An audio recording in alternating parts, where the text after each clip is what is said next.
This afternoon, we will be hearing 5 panelists sharing about their alcohol harm reduction programming on their campuses. Our Medical Student Welcome Week is a week that we have in August when we're all kicking things off to invite our first year class and kind of let them get to know each other as well as get to know the upper years. And we separated groups historically on just giving them a wristband. And so we thought, what could we do that would help us signify who wasn't drinking without it being a whole conversation every single time asking if you're drinking and kind of just bringing it up all the time.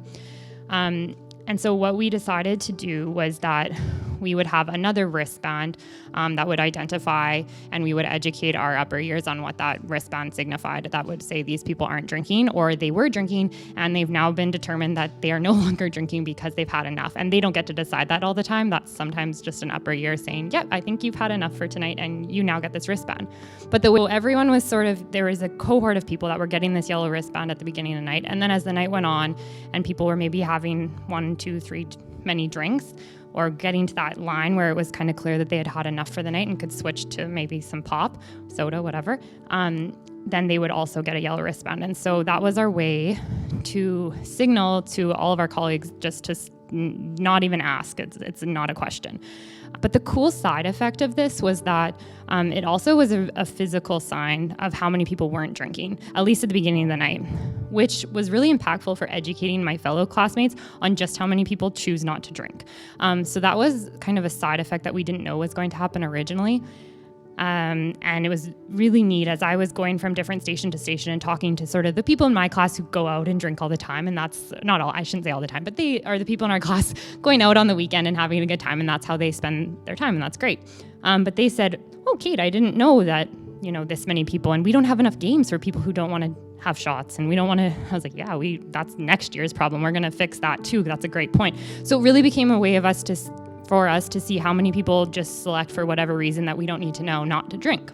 WSCAP strives to reduce alcohol-related harms through peer-run and engaging events with educational components. So these include sharing and encouraging students to follow the low-risk drinking guidelines, and this is done through trivia questions, infographics, presentations, as well as swag with the guidelines explained. And there's never an event that we do where we don't speak to these low-risk drinking guidelines. This is typically our biggest campaign of the year, where WSCAP encourages students to stay dry for a weekend, a week, or the month of January, and then reflect on how this affected their life, both socially, academically, and financially. And then we ask them to document their experience in blog posts.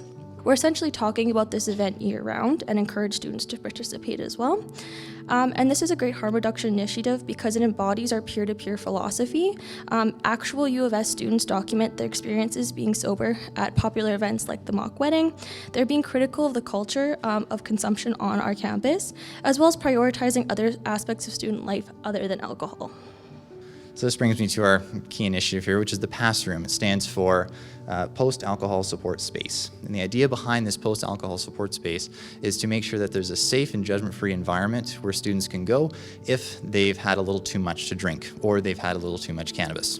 You can see here from the clever advertisements, people really do take advantage of this room. The criteria for our admission at our PASS room is they can only be under the influence of alcohol and or cannabis, so no other complicating injuries or drugs. They have to be verbal and mobile, so they have to be able to walk around and tell us about their history and what they've taken. And they also have to have any other kind of major injuries, because that complicates things quite a bit. So Red Frogs is a student group under UMSU, which is the University of Manitoba Students' Union, and that is primarily a peer-to-peer service that will set up booths inside or outside the entrance and exits of the social and provide what they call hydration stations, which is where teams of students, all volunteers, hand out free food and water.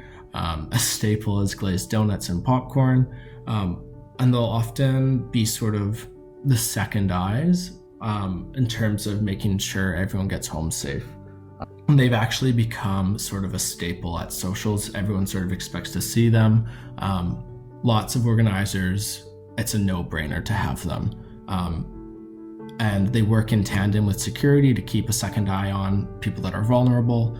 And they often offer a safe space, either outside the social or within the social, so if someone is super intoxicated, they can come sit down relax and just sort of recover for a bit.